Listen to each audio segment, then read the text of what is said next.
Good morning. कैसे हो आप सब लोग? आई थिंक लॉकडाउन में बहुत ज़्यादा अच्छे होगे, लेकिन भाई एग्ज़ाम भी अब करीब आ गए। मे बी जुलाई स्टार्टिंग में या जून के एंडिंग में आप लोगों के एग्ज़ाम स्टार्ट हो जाएंगे और आई थिंक मेरे हिसाब से सब कुछ भूल चुके होगे। तो एक आप सब लोगों के लिए छोटा सा क्विक रिवीजन एफएम का लिवरेजेस चैप्टर का, ठीक है? तो बी फोकस। मैंने सारे के सारे कॉन्सेप्ट इस ओनली 40 मिनट की वीडियो में, चाहे किसी ने आज तक पढ़ा है लिवरेजेस या नहीं पढ़ा, पढ़ा है तो बहुत अच्छी बात है, नहीं पढ़ा तो और भी ज़्यादा अच्छी बात है। इस 40 मिनट के वीडियो में सारा का सारा निचोड़ पावर पॉइंट प्रेजेंटेशन के ज़रिए मैंने देने की कोशिश की है। और प्लीज़ एक रिक्वेस्ट है, वीडियो को लाइक शेयर और सब्सक्राइब ज़रूर कर देना। मुझे 100 लाइक्स चाहिए, तभी नेक्स्ट वीडियो अगले कॉन्सेप्ट पे आएगी जिस पर सबसे ज़्यादा वोट मुझे मिलेंगे, ठीक है? चलो अब बिना टाइम वेस्ट करे पढ़ना स्टार्ट करते हैं। चैप्टर का नाम लिवरेजेस, ठीक है भाई? लिवरेजेस समझ नहीं आया क्या होता है? चलो, लीवर का मतलब होता है किसी भी चीज़ को बैलेंस करना। क्या मतलब? किसी भी चीज़ को बैलेंस करना जिससे हमारा काम सिंपल हो जाए। याद करो, अगर हमें एक सिंपल लैंग्वेज में हमें एक कमरे को बंद करना है तो कमरे को बंद करने के लिए क्या चाहिए? दरवाज़ा। और क्या? दरवाजे को बंद करने के लिए ताला। तो यानी कि उस टाइम ताला भी लीवर का ही काम करता है, मतलब जो हमारे काम को आसान बनाए, दैट इज़ कॉल्ड लीवर, ठीक है? और लेकिन यार हम तो एफएम पढ़ रहे हैं, तो क्या एफएम का क्या यूज़ है लीवर में? तो ये क्वेश्चन अराइज हो सकता है। तो और समझते हैं लीवर का क्या यूज़ है। भाई, हमने जो पैसा लगाया उस पर रिस्क को बैलेंस करना, दैट इज़ कॉल्ड, ये काम लिवरेजेस का होता है। जितना हमने पैसा लगाया हुआ है वो कम करना, ये काम करता है leverages. Low risk money related decision को बिल्कुल सिंपल बना देता है ये, ठीक है? कि हम कितना रिस्क लेना चाहते हैं उसी अकॉर्डिंग हम अपना लिवरेजेस के अकॉर्डिंग, भाई रिस्क पता होगा तभी तो बैलेंस कर पाएंगे ना, ठीक है? जेम्स ई वोल्टर ने भी बोला है, लिवरेजेस में be defined as the percentage return on equity to percentage return on capital employ. मतलब कि जितना हमने कैपिटल लगाई उसका रिस्क कैलकुलेट करना, ठीक है? चलो आगे बढ़ते हैं। भाई लिवरेजेस कितने टाइप के होते हैं? लिवरेजेस कितने टाइप के होते हैं? लिवरेजेस 3 टाइप के होते हैं। First operating leverages, number 2 financial leverages, तीसरा कंबाइंड लिवरेजेस। सर एक बात तो बताओ, ये होते क्या हैं? ओके, चलो समझाते हैं बहुत ही सिंपल तरीके से। भाई operating leverages, operating leverages, operating leverages का मतलब क्या? ऑपरेटिंग लिवरेजेस का मतलब, सबसे पहले ऑपरेटिंग वर्ड को पकड़ो। ऑपरेटिंग का वर्ड का मतलब क्या है? किसी चीज़ को ऑपरेट करना। मतलब जब हम व्यापार को ऑपरेट करते हैं, भाई ऑपरेट करने के भी रिस्क होते हैं। सर कुछ समझ नहीं आया, व्यापार को चलाने में क्या रिस्क है? भाई एक बात बताओ, रेंट देना है, इलेक्ट्रिसिटी का बिल देना है।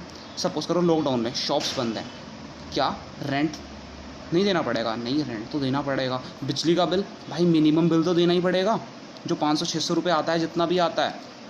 तो व्यापार को ऑपरेट करने के लिए कुछ रिस्क तो ऐसे होते हैं वो देने ही देने पड़ते हैं, that is called operating risk. और उसको कैलकुलेट करने का नाम करता है ऑपरेटिंग लिवरेजेस, ताकि हम उसको बैलेंस कर सकें। तो देखो क्या क्या आती है इसमें? इलेक्ट्रिसिटी, रेंट, सैलरी, मतलब जो फिक्स्ड इन नेचर है। क्या मेन फोकस किस चीज़ पे किया हुआ है? जो फिक्स्ड इन नेचर है। समझ में आया? तो यानी कि देखो भाई, रेंट देना ही देना पड़ेगा, इलेक्ट्रिसिटी का मिनिमम बिल आएगा ही आएगा, सैलरी, मतलब क्या हम यूनिट बनाएं या ना बनाएं, भाई ये तो देना ही देना पड़ेगा। हम 1 यूनिट बनाएं चाहे 100 यूनिट बनाएं, ये तो चीज़ें जाएंगी ही जाएंगी, दैट इज़ कॉल्ड क्या? फिक्स्ड इन नेचर हैं, ठीक है? अब फाइनेंशियल लिवरेजेस पे आते हैं। भाई फाइनेंशियल लिवरेजेस मतलब, पहले फाइनेंशियल को समझते हैं। लिवरेजेस का मतलब तो बैलेंस करना है, पता ही है हम लोगों को। भाई फाइनेंशियल का नाम सुनते ही आता है जो मनी रिलेटेड हो थोड़ा, ठीक है? सर मनी रिलेटेड का मतलब, अरे भाई कोई ना कोई बंदा व्यापार में, मतलब हमारे बिजनेस में पैसा इन्वेस्ट करता है ना, तो उसका भी रिस्क होता है। जैसे कि क्या, अगर हमने बैंक से लोन लिया हुआ है तो क्या उसका इंटरेस्ट नहीं देना पड़ेगा? डिबेंचर लिए हुए हैं और ऐसी प्रेफरेंस शेयर्स अगर कंपनी ने इशू किए हुए हैं तो क्या उनका नहीं इंटरेस्ट देना पड़ेगा? जी हाँ, बिल्कुल देना पड़ेगा। ओके, तो यानी कि ये जो रिस्क है, इन सब का रिस्क को बोलते हैं हम फाइनेंशियल रिस्क। समझ में आया? अब सर कंबाइंड लेवरेजेस का मतलब क्या है भाई? अरे ये तो खुद ही बोल रहा है, कंबाइंड। कंबाइंड का मतलब मिलाकर, मतलब ऑपरेटिंग और फाइनेंशियल। अगर हम इन दोनों रिस्क को इकट्ठा कर दें, दैट इज़ कॉल्ड क्या, हमारा कंबाइंड लेवरेजेस आ जाता है। बोथ देखो, बोथ ऑपरेटिंग लेवरेजेस और फाइनेंशियल लेवरेजेस, इन दोनों को मिलाकर। समझ में आया? अब मुझे एक बात बताओ, तुम लोग भाई ऑपरेटिंग लिवरेजेस को पकड़ते हैं, क्या हम इसे अवॉइड कर सकते हैं? मतलब क्या, अगर हमने 1 यूनिट बनाई चाहे 10 यूनिट बनाई, भाई रेंट तो देना पड़ेगा। क्या इसको रोक सकते हैं? नहीं। इलेक्ट्रिसिटी का मिनिमम बिल आएगा ही आएगा। जी हाँ, बिल्कुल आएगा। और वर्कर की सैलरी देनी ही पड़ेगी, चाहे हमारी सेल कम हो या ज़्यादा हो। समझ में आया? तो यानी कि यार एक चीज़ समझ में आती है, हम इन्हें इनसे बच नहीं सकते। तो यानी कि ये जो रिस्क होते हैं, ये अनअवॉइडेबल होते हैं, मतलब हम इनको अवॉइड नहीं कर सकते। समझ में आया? लेकिन फाइनेंशियल रिस्क, अरे अगर हमने कोई लोन ही ना ले, सारा पैसा अपना लगा दें, कोई भी डिवेंचर इशू ना करें, अगर हमने खुद का पैसा लगाया हुआ है, तो क्या ये रिस्क अराइज होगा? जी नहीं, फिर तो मुझे कोई इंटरेस्ट देने की ज़रूरत ही नहीं पड़ती। तो यानी कि ये जो रिस्क होता है, ये अवॉइडेबल इन नेचर होता है, मतलब हम इसको चाहें तो अवॉइड कर सकते हैं। सारा का सारा पैसा अपना लगाएं, अवॉइड हो जाएगा आराम से। तीसरा क्या आता है? Combined leverages. कंबाइंड लिवरेजेस, एक बात बताओ, जब इन दोनों का मिक्सचर है और ये नॉट अवॉइडेबल है, ऑपरेटिंग लिवरेजेस नॉट अवॉइडेबल है, तो भाई जब ये अवॉइड नहीं हो सकता, तो ये कैसे अवॉइड हो सकता है? तो यानी कि कुछ ना कुछ बिजनेस को चलाने के लिए रिस्क पड़ेगा ही पड़ेगा, और उसको कोई भी बंदा कम नहीं कर सकता, जड़ से तो ख़त्म बिल्कुल नहीं कर सकता। ठीक है? तो यानी कि ये भी नॉट अवॉइडेबल इन नेचर होता है। समझ में आया? कितने रिस्क होते हैं? ऑपरेटिंग, फाइनेंशियल और कंबाइंड। और इन रिस्क से निपटने के लिए हम किनका यूज़ कर सकते हैं? ऑपरेटिंग लिवरेजेस, फाइनेंशियल लिवरेजेस और कंबाइंड लिवरेजेस। समझ में आता है इतना? चलो आगे बढ़ते हैं। चलो एक इसको ना केस स्टडी के उससे अकॉर्डिंग चलते हैं कि सर कुछ थोड़ा समझ नहीं आ रहा, आप बताइए कि कैसे कैसे कैसे हम कर सकते हैं। चलो ठीक है भाई, हम इसे केस स्टडी के अकॉर्डिंग समझते हैं। सपोज़ करो पार्ले एक कंपनी अपनी पैकेट्स बेचती है, तो कैसे चलता होगा उसका, और चलो समझते हैं। भाई देखो, पार्ले जी ने एक प्रोडक्ट सेल किया, ठीक है। अब एक बात बताओ, उसको बनाने की कुछ कॉस्ट पड़ी होगी पार्ले जी को? हाँ सर, आटा तो लगता है, नमक वगैरह, पैकिंग वगैरह भी तो लगती है। तो यानी कि भाई देखो, ये तो हो गया क्या, हमारी सेल। क्या होगी ये? सेल। ओके, अब भाई कुछ कॉस्ट लगी, आटा वगैरह लगा। भाई सपोज़ करो एक बिस्किट को बनाने में 100 ग्राम आटा लगता है फॉर एग्जांपल, तो यानी कि ये क्या होगी? Variable cost. अगर वो एक बनाएगा तो 100 ग्राम आटा लगेगा। वेरिएबल का मतलब क्या होता है? जो पर यूनिट बढ़ता चला जाए, मतलब एक पैकेट बनाएगा तो 100 ग्राम, 2 पैकेट बनाएगा तो 200 ग्राम, 3 पैकेट बनाएगा तो 300 ग्राम, और ऐसे ही 4 बनाएगा तो 400 ग्राम। मतलब क्या? जो बढ़ती चली जाती है। लेकिन जो भी हमने फिक्स्ड पढ़ी, उसमें यूनिट से कोई भी लेना देना नहीं होता भाई, वो तो एक साथ लगती हैं। समझ में आया? चलो आगे। तो भाई अगर मैं सेल में से वेरिएबल कॉस्ट माइनस कर दूं, तो हमारा आता है क्या? कंट्रीब्यूशन। मतलब क्या, हमने एक यूनिट को बेचकर कितना कमाया जर्नली। समझ में आया? भाई एक यूनिट को बेच के, अब लेकिन कंपनी तो बहुत बड़ी होती है भाई, कंपनी को तो और भी खर्चे देने होते हैं। तो जो ये कंट्रीब्यूशन आया, इस कंट्रीब्यूशन में से अगर हम क्या अपनी फिक्स्ड कॉस्ट माइनस करते, जो भी अभी पढ़ के आए हैं, वही वाली रेंट, इलेक्ट्रिसिटी, सैलरी वगैरह वगैरह वगैरह, ये माइनस कर देते हैं, तो हमारा आता है EBIT, earning before interest and taxes. Earning before interest and taxes. ठीक है। अब कंपनी ने तो लोन भी लिया हुआ होगा भाई, जनरली कोई भी कंपनी बिना लोन के काम नहीं करती। ठीक है, तो इसको हम PBIT भी बोलते हैं, मतलब profit before interest and tax. Earning और प्रॉफिट बात बिल्कुल सेम ही है।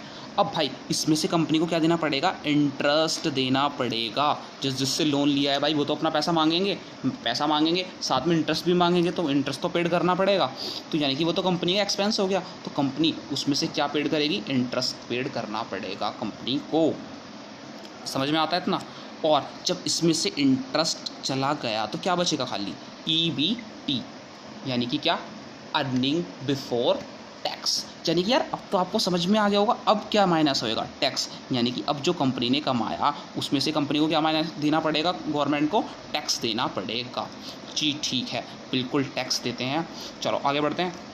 फिर पार्ले कंपनी ने टैक्स दिया तो क्या जो बचा कंपनी के पास वो बचा अर्निंग आफ्टर टैक्स, यानी कि इतना प्रॉफिट बचा पार्ले कंपनी के पास। जी सर बिल्कुल भी समझ आ गया।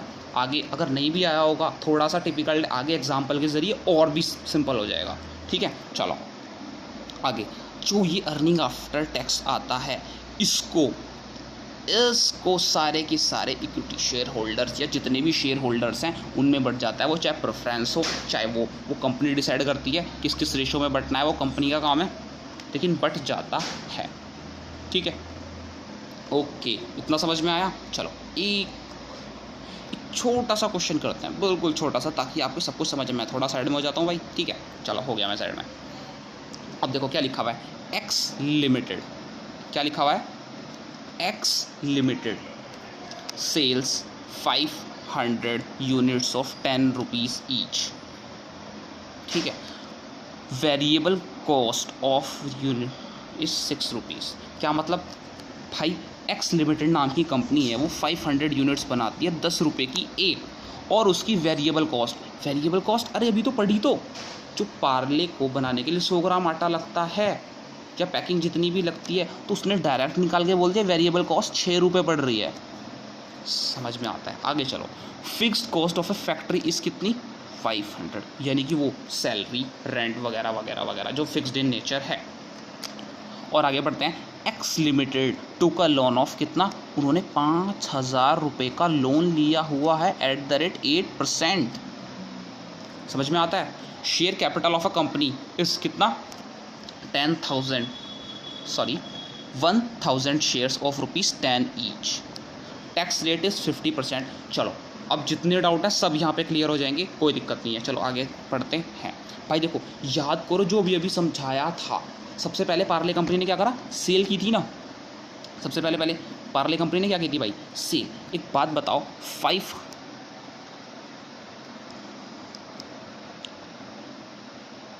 मैं साइड हो जाता हूँ भाई अब।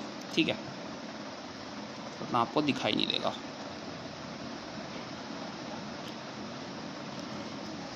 ओके भाई, एक्स लिमिटेड ने सेल कितने की भाई, पहले सेल तो देखो भाई, सेल हुई है कितने की भाई, सेल कितने की हुई है 500। कितने की हुई है 500 units of ₹10 each. 500 units of ₹10 each, यानी कि 5 × 10 करो तो कितना आएगा 5000 रुपीज़ की टोटल सेल हुई है। ओके सर, अब उसमें से क्या माइनस कर रहा था, याद करो वेरिएबल कॉस्ट माइनस हुई थी। तो वेरिएबल कॉस्ट पर यूनिट कितनी है भाई 6 × 500, क्योंकि तो ये यूनिट वाइज बढ़ती चली जाती है। तो यानी कि समझ में आया। तो यानी कि टोटल वेरिएबल कॉस्ट कितनी लगी होगी 500 × 6, यानी कि कितना 3000 रुपीज़। ठीक है, अब इन दोनों को माइनस करके याद करो क्या आ जाता है भाई, कंट्रीब्यूशन कंपनी ने कितना कमाया, कितनी यूनिट्स पे 500 यूनिट्स पे। ठीक है, इतना समझ में आया। आगे चलो, अब याद करो क्या माइनस करती थी कंपनी माइनस करती थी फिक्स्ड कॉस्ट कितनी दी हुई है 500 रुपीज़ पर यूनिट। यार ये तो सिंपल है। ओके, और फिक्स कॉस्ट माइनस करने के बाद याद करो क्या आ जाता है, याद EBIT अर्निंग बिफोर, इसको ऑपरेटिंग प्रॉफिट भी बोलते हैं। यानी कि देखो EBIT के कितने नाम हो गए, EBIT, PBIT और ऑपरेटिंग प्रॉफिट, 3 नाम हो गए। एग्जाम में किसी भी नाम से पूछ लेगा भाई। ठीक है चलो, अब इसमें से क्या माइनस होगा भाई, इंटरेस्ट। अब इंटरेस्ट कैसे निकलेगा, याद करो उन्होंने लोन लिया हुआ है कितना 5000 रुपीज़ का 8% के अकॉर्डिंग। समझ में आया। तो यानी कि 5000 का 8% कितना होता है 400। ये तो निकालना आता है आपको, मैथ्स वाले टीचर ने सिखाया होगा भाई बचपन में। ठीक है, तो कितना हो गया 400 माइनस हुआ तो क्या आ गया EBT अर्निंग बिफोर टैक्स। कितना आया हमारा 1100। कोई दिक्कत। अब उसमें से क्या माइनस करेंगे भाई, टैक्स। जल्दी से टैक्स माइनस करो, कितना आया 50% इसका अगर निकालेंगे तो कितना आएगा भाई 550। ओके, आगे 550 जब गया तो यानी कि क्या बचा भाई, प्रॉफिट आफ्टर टैक्स कितना बचा हमारा, प्रॉफिट आफ्टर टैक्स कितना बचा हमारा 550 रुपीज़। अब याद करो ये सारा किस में बच जाता था भाई, इक्विटी शेयर होल्डर्स में। तो यहाँ पे इक्विटी शेयर होल्डर्स कितने हैं, मतलब शेयर होल्डर्स कितने हैं सर, ये रहे 1000 हैं। अब एक बात बताओ, 550 रुपीज़ को इतने शेयर्स में बांटना है तो क्या करेंगे भाई, इनको डिवाइड करना पड़ेगा। चलो और डिवाइड करते हैं, divide by number of equity share holders. तो कितना आया, अगर मैं 5 तो यानी कि आएगा 0.55 रुपीज़, यानी कि अर्निंग पर शेयर इस कंपनी का है 0.55 रुपीज़। समझ में आया, एक शेयर होल्डर को कितने मिलेंगे, 55 पैसा मिलेगा। इतना समझ में आया सबको। अब सर लिवरेजेस पढ़ा तो रहे थे, अब तक अप्लाई तो कहीं नहीं हुए। अरे भाई अब फर्स्ट न्यूमेरिकल है, सारे के सारे यहीं अप्लाई होंगे। याद करो फर्स्ट लिवरेजेस कौन सा होता था, ऑपरेटिंग लिवरेजेस। सेकंड क्या होता था, फाइनेंशियल लिवरेजेस। और थर्ड क्या होता था, कंबाइंड लिवरेजेस। समझ में आया, ऑपरेटिंग लिवरेजेस, फाइनेंशियल लिवरेजेस और कंबाइंड लिवरेजेस। इतना समझ में आता है। अब याद करो ऑपरेटिंग का मतलब, जब बिजनेस को ऑपरेट करने के लिए भी कोई रिस्क पड़ते हैं तब वो क्या कहलाते हैं, क्या, ऑपरेटिंग रिस्क। तो ऑपरेटिंग रिस्क को कैलकुलेट कौन करता है, ऑपरेटिंग लिवरेजेस। एक बात बताओ, मैंने आपको शॉर्ट टर्म में बोला था ऑपरेटिंग रिस्क हमेशा किससे कंसीडर होते हैं भाई, फिक्स्ड कॉस्ट बताया था। और फिक्स कॉस्ट कितनी है हमारी 500। तो जो हमारा ऑपरेटिंग लिवरेजेस कैलकुलेट होगा ये इसके अगल बगल ही कैलकुलेट होगा। क्या मतलब सर, समझ नहीं आया। अरे बच्चों जो रिस्क कितना है हमारा 500 का, अब इसको कैलकुलेट करना है कि ये किस रेशो में है। तो यानी कि इसको पकड़ना पड़ेगा ऐसे भाई, इसको अगल बगल अगल बगल अगल बगल इसको पकड़ लिया। तो यानी कि क्या भाई, ऑपरेटिंग लिवरेजेस निकालना है तो मैंने इन दोनों को पकड़ना पड़ेगा, इसके ऊपर वाले को भी और नीचे वाले को, यानी कि क्या, कंट्रीब्यूशन को पकड़ेंगे और EBIT को पकड़ेंगे। और ये इतना सिंपल है भाई, इसका फॉर्मूला क्या होगा भाई, operating leverage contribution upon EBIT। समझ में आया, यानी कि जो रिस्क है उसके ऊपर वाले डिजिट पकड़ो नीचे वाले डिजिट पकड़ो, दैट इज कॉल्ड फॉर्मूला। मतलब फॉर्मूला भी लर्न करने की ज़रूरत नहीं है। समझ में आया। तो भाई 2000 अपॉन 1500, ठीक है, तो कितना आया 1.333 ब्ला ब्ला ब्ला ब्ला ब्ला। तो यानी कि हमारा ऑपरेटिंग रिस्क कितना आया 1.333 टाइम्स, इतने टाइम्स हमारा रिस्क हो रहा है। इतना समझ में आया, जी हाँ सर समझ में आ गया। तो चलो आओ आगे बढ़ते हैं, आगे बढ़ते हैं। अब एक बात बताओ, financial leverages. Financial leverages sir आपने बताया था मुझे, क्या, जब कोई कंपनी लोन लेती है तभी इनकर्ड होएगा। हाँ बिल्कुल सही बात है। क्या इस एग्जांपल में कंपनी ने लोन लिया है, अरे हाँ भाई, एक्स लिमिटेड टू के लोन ऑफ 5000 @ 8%, कंपनी ने लोन लिया हुआ है, यानी कि यार फाइनेंशियल लिवरेजेस पक्का आएगा। तो भाई कंपनी ने देखो इंटरेस्ट कितना दिया हुआ है 400, ओके। तो यानी कि यार जैसे वो इसके इर्द गिर्द घूम रहा था तो ये भी इसके इर्द गिर्द ही घूमेंगे। कुछ समझ में आया। तो यानी कि इसका फॉर्मूला भी याद करने की ज़रूरत नहीं है। क्या आएगा भाई, बोलो गैस करो, कहाँ से शुरू हुआ, EBIT से लेकर EBT तक। तो यानी कि फाइनेंशियल लिवरेज का फॉर्मूला क्या होगा भाई, वही जो आप सोच रहे हो, EBIT अपॉन EBT। समझ में आया।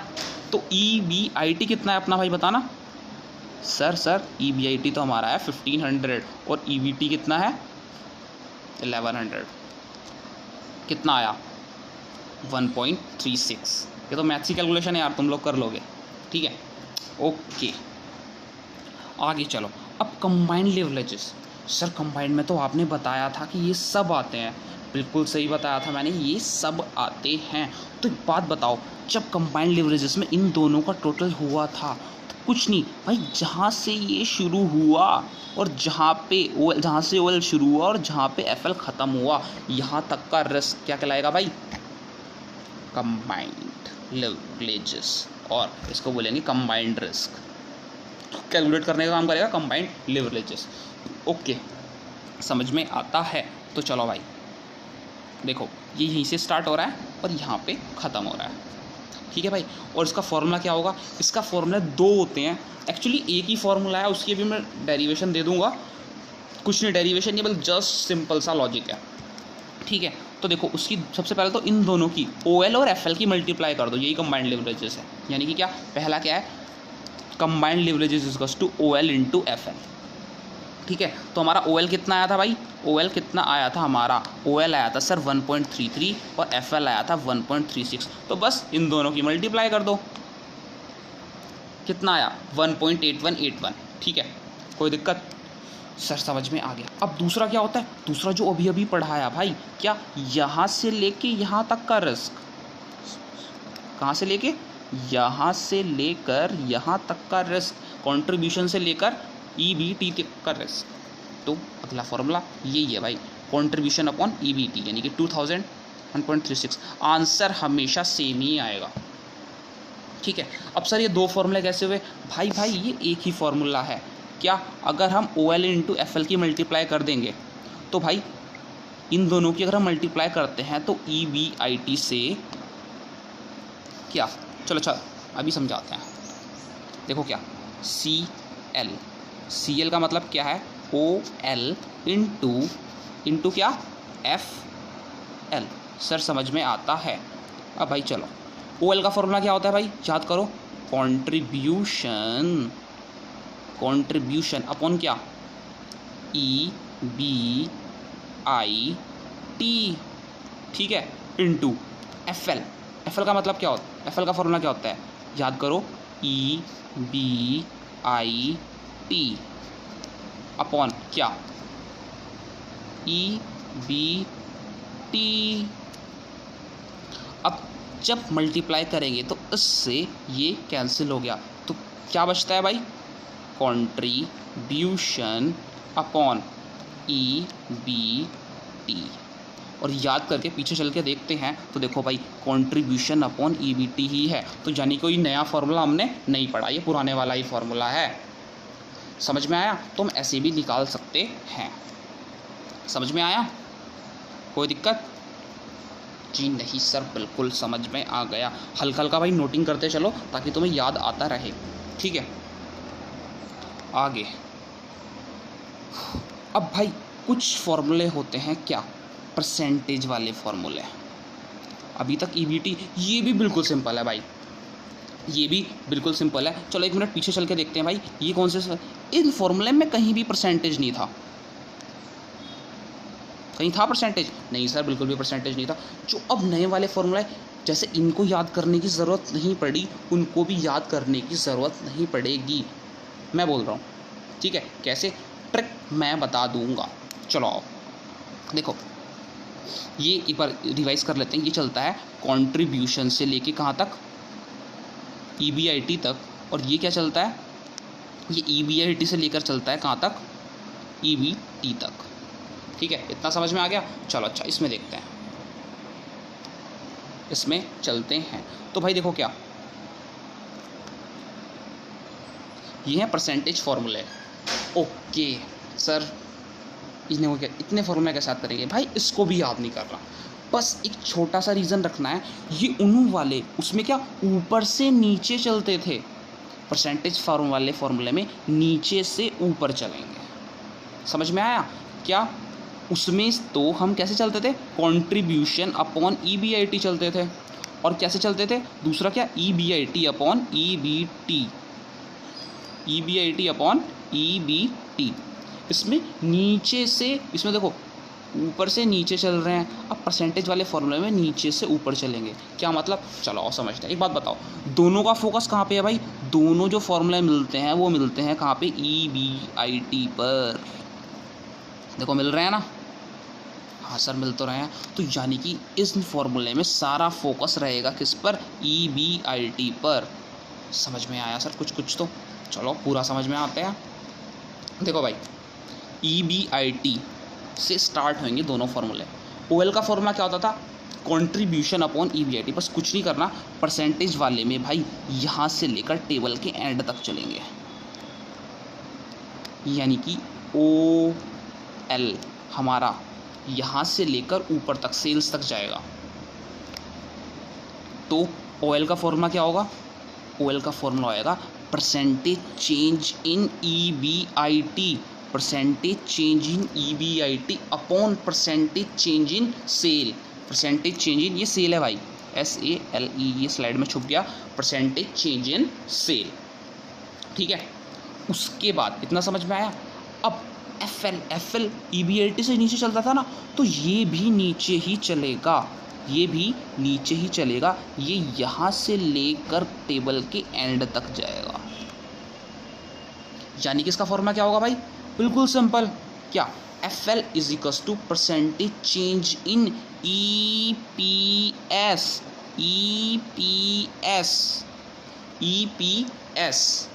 समझ में आया? EPS upon percentage change in EBIT। और याद करो, हमने जो पहले पढ़ा था उसमें पहले कंट्रीब्यूशन ऊपर आता था, कंट्रीब्यूशन ऊपर आता था और नीचे क्या था? EBIT। इसमें उल्टा होगा भाई, इसमें क्या नीचे से ऊपर चलेंगे, मैंने बोला था ना नीचे से ऊपर, तो यानी कि क्या? EBIT ऊपर आएगा, EBIT ऊपर आएगा और सेल नीचे आएगा। समझ में आई? यानी कि ऊपर वाली चीज़ नीचे आएगी और नीचे वाली चीज़ ऊपर आएगी। और इसमें क्या? EPS ऊपर आएगा और EBIT नीचे आएगी। समझ में आया? अब सेल कैसे निकालेंगे? सिंपल, सेल का फॉर्मूला क्या है? OL into FL। क्या? OL into FL, OL into FL। ठीक है, लेकिन दूसरा, अगर मैं इसको यहाँ से लेके, ये तो कंबाइंड होता है ना, यहाँ से लेके यहाँ तक, यानी कि percentage change in EPS upon percentage change in sale. अरे वाह, ये तो सिर्फ पुराने वाली फार्मूला है। हाँ भाई, वो पुराने वाला ही फार्मूला है। तो देखो, CL percentage change in EPS upon percentage change in sale. देखो, नीचे से ऊपर, इसमें नीचे से ऊपर जाना है, उसमें ऊपर से नीचे आना है। सिंपल है, बिल्कुल क्लियर है। एक बार दोबारा बता दूं, देखो भाई, EBIT को पकड़ो, नीचे से ऊपर जाओ, तो यानी कि percentage change in EBIT upon percentage change in sale, percentage change in EBIT upon percentage change in sale. FL नीचे से ऊपर, नीचे कहाँ? EPS से लेकर EBIT तक, EPS अपॉन EBIT, और इन दोनों को मल्टीप्लाई कर दो, या नीचे से लेके बिल्कुल जहाँ से ये ओपन होता है और यहाँ से ये शुरू होता है वहाँ तक, तो यानी कि percentage change in EPS upon percentage change in sale. समझ में आता है? जी हाँ सर, इतना तो समझ में आ गया। हो, शुक्र है, इतना तो आया। चलो अच्छा, आगे बढ़ते हैं। अब एक आता है ब्रेक इवन पॉइंट। सर समझ नहीं आया, ब्रेक इवन पॉइंट का मतलब क्या होता है? बिल्कुल सिंपल मैं बोलूँ भाई, जहाँ पे मेरी फिक्स्ड कॉस्ट जीरो हो जाए, मतलब क्या? फिक्स कॉस्ट तक का खर्चा निकल जाए। इन सिंपल वर्ड क्या? जहाँ पे, बिल्कुल सिंपल वर्ड्स में बोलूँगा, ब्रेक इवन पॉइंट का मतलब क्या? जहाँ पर मेरी EBIT ज़ीरो हो जाए, जहाँ पर मेरी EBIT ज़ीरो हो जाए। कोई दिक्कत? EBIT ज़ीरो कैसे होगी? जब क्या, चलो अच्छा अभी एग्जांपल देके समझाता हूँ। जब मेरी फिक्स्ड कॉस्ट जितना मैं कमा लूँगा, कुछ समझ नहीं आया, अभी समझ में आता है। चलो ठीक है, देखो भाई, एक छोटा सा एग्जांपल लिया मैंने। क्या छोटा सा एग्जांपल क्या लिया? मैंने लिया X limited sales 500 units of 10 each, variable cost per unit 6, fix cost factor is 500। याद करो तो पुराने वाला ही एग्जांपल है, डिट्टो। हाँ भाई, डिट्टो वही एग्जांपल है, उसी एग्जांपल का ब्रेक इवन पॉइंट कैलकुलेट करते हैं। ठीक है सर, इसका मतलब क्या? EBIT ज़ीरो हो जाएगी? जी हाँ, EBIT ज़ीरो हो जाएगी। और इसका फॉर्मूला क्या है? इसका फॉर्मूला है fixed cost upon contribution per unit. Sir contribution per unit तो आपने हमें बताया ही नहीं। अरे एक बात बताओ, कंट्रीब्यूशन का मतलब क्या होता है? कंट्रीब्यूशन का मतलब क्या होता है? याद करो, सेल माइनस वेरिएबल कॉस्ट। और सेल कितनी है? सेल है सर 10 रुपये की, एक यूनिट की। बात क्या हो रही है? बात हो रही है पर यूनिट में भाई, इसका याद रखो, बात क्या हो रही है? पर यूनिट में। तो पर यूनिट 10 माइनस कितना? 6, तो कितना बचेगा भाई? 4 बचेगा। ओके सर, ये तो समझ में आया, कंट्रीब्यूशन 4 रुपये पर यूनिट है। ठीक है, चलो ठीक है, तो चलो भाई, फॉर्मूला जी का तो ऊपर वाला ही कॉपी पेस्ट हुआ है। फिक्स कॉस्ट, एक बात बताओ फिक्स कॉस्ट कितनी है हमारी भाई, फिक्स कॉस्ट कितनी है बताओगा मुझे कोई। फिक्स कॉस्ट सर ये रही, फिक्स कॉस्ट है कितनी, ये रही, ध्यान से देखो 500 रुपीज़। समझ में आई, 500 रुपीज़ है। और कंट्रीब्यूशन पर यूनिट हमने अभी निकाला 4, बस इन दोनों को डिवाइड कर दो, क्या आएगा भाई, वही मैंने 10 - 6 सेपरेटली दिखा दिया, 500 अपॉन 4 और कितना 125 यूनिट्स। इसका मतलब क्या सर, मतलब क्या, इसका मतलब 125 यूनिट्स अगर हम बनाते हैं तो हमारी EBIT 0 हो जाएगी। सर हम तो नहीं विश्वास करते, कैसे मान लें आपकी बात की 125 यूनिट्स में मेरी EBIT 0 हो जाएगी। कोई दिक्कत नहीं, अभी चेक करते हैं। चलो अच्छा ठीक है, अब मैं 125 यूनिट पे अपना प्रॉफिट निकालता हूँ, कोई दिक्कत, तो चलो आओ देखते हैं भाई। सेल 125 यूनिट्स को मैंने 10 रुपये के हिसाब से बेचा तो कितने की बिकी, 1250 की, कोई दिक्कत।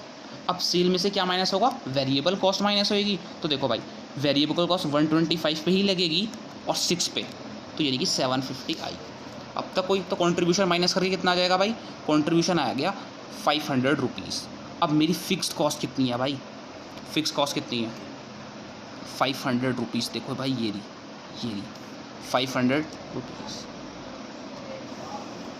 तो देखो मेरा ऑपरेटिंग प्रॉफिट कितना आ गया भाई, मेरा 0। 500 में से जब 500 माइनस गए तो 0, यानी कि क्या, ब्रेक इवन पॉइंट मेरा 125 यूनिट्स है। एटलीस्ट इतना तो कमा लूँ, नो प्रॉफिट नो लॉस में चला जाऊँगा अगर मैंने लोन नहीं लिया होगा।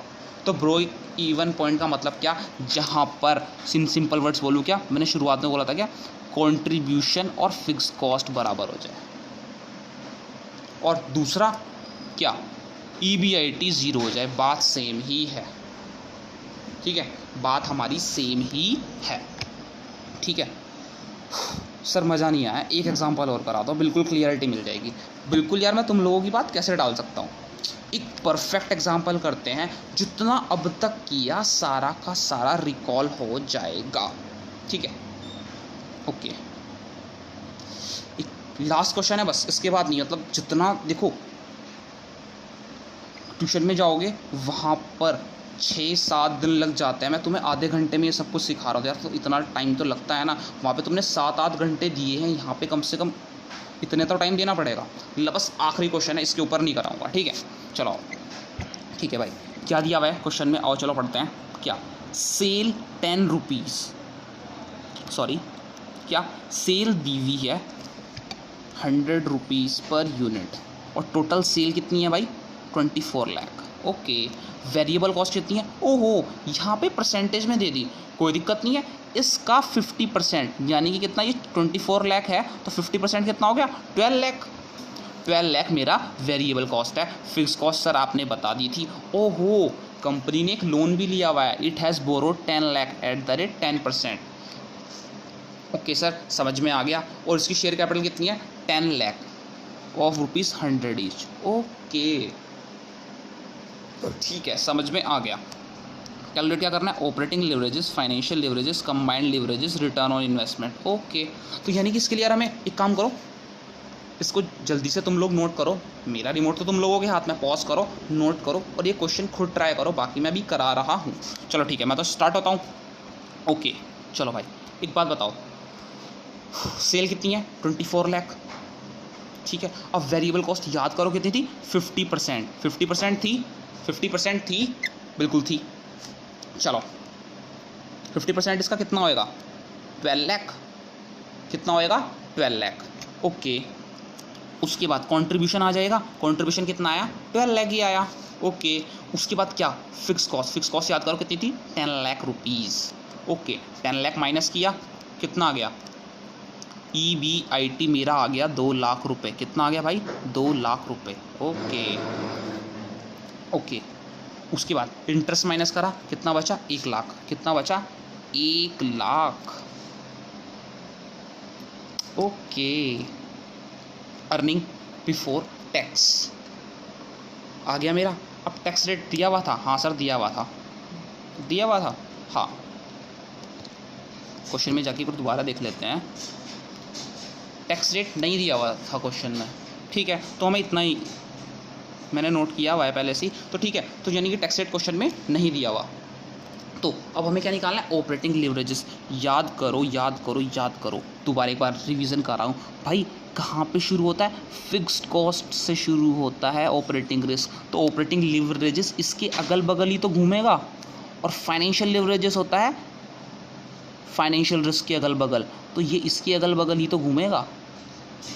तो यानी कि क्या, operating leverages contribution upon EBIT, contribution upon EBIT कितना आएगा भाई, 12 लाख अपॉन 2 लाख, 6 टाइम्स। और फाइनेंशियल लिवरेजेस कितना आएगा भाई, EBIT upon EBIT 2 lakh upon 1 lakh, कितना आ गया, 2 टाइम्स। और कंबाइंड लिवरेजेस या तो इसका एंड और इसका एंड, यानी कि 12 अपॉन 1 कर दो या दोनों की मल्टीप्लाई कर दो, आंसर सेम ही आएगा भाई।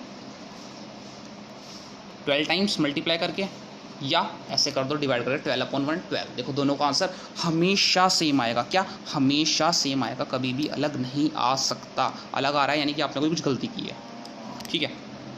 अब दूसरा हमें क्या निकालना था भाई, return on investment. Return on investment का मतलब क्या होता है भाई, जितना पैसा लगाया उस पर कितना कमाया। एक बात बताओ, पैसा कौन लगाता है, पैसा सर, पैसा पैसा पैसा तो सर कौन लगाता है, इक्विटी शेयर होल्डर्स लगाते हैं। और पीछे स्लाइड में जाके देखो इक्विटी शेयर होल्डर्स ने कितना लगाया हुआ है भाई, इक्विटी शेयर होल्डर्स में आप पीछे जाके देखोगे तो 10 लाख रुपए लगाए हुए हैं। और इक्विटी शेयर होल्डर्स को मिल कितना रहा है, गौर से देखो, ये तो सारा पैसा किसके लिए बचा, ये शेयर होल्डर्स के लिए ही तो बचा। ओके सर, उनको 1 लाख रुपए मिल रहे हैं और उन्होंने पैसा लगाया हुआ है 10 लाख, तो कितना परसेंट कमाया उन्होंने यार, ये तो बिल्कुल सिंपल है। मेरे को कैसे, चलो आओ सिखाता हूँ भाई। अर्निंग आफ्टर टैक्स अपन जितना पैसा इक्विटी शेयर होल्डर फंड वालों ने लगाया हुआ है, ठीक है, तो देखो कितना, 1 लाख, और उन्होंने पैसा कितना लगाया हुआ है, 10 लाख इंटू 100, यानी कि साफ साफ दिख रहा है 10% उन्होंने कमाया है। रिटर्न ऑन इन्वेस्टमेंट कितना हो गया, 10%। ओके, अब लास्ट में उसमें क्या बोला हुआ था, लो मैं इस क्वेश्चन पे ही आ गया। क्या देखो लास्ट में दिया हुआ था, इफ सेल इंक्रीज्ड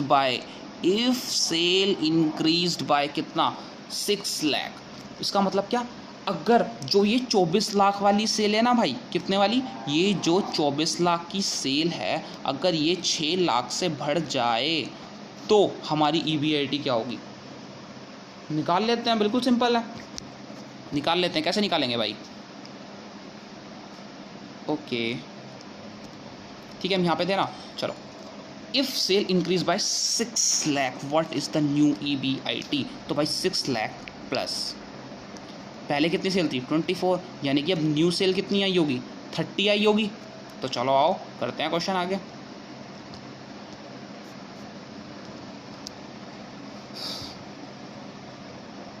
तो भाई सेल 24 प्लस 6 कितनी होगी, 30 लैक्स। वेरिएबल कॉस्ट याद करो 50% थी, याद है वेरिएबल कॉस्ट कितनी थी, 50% थी।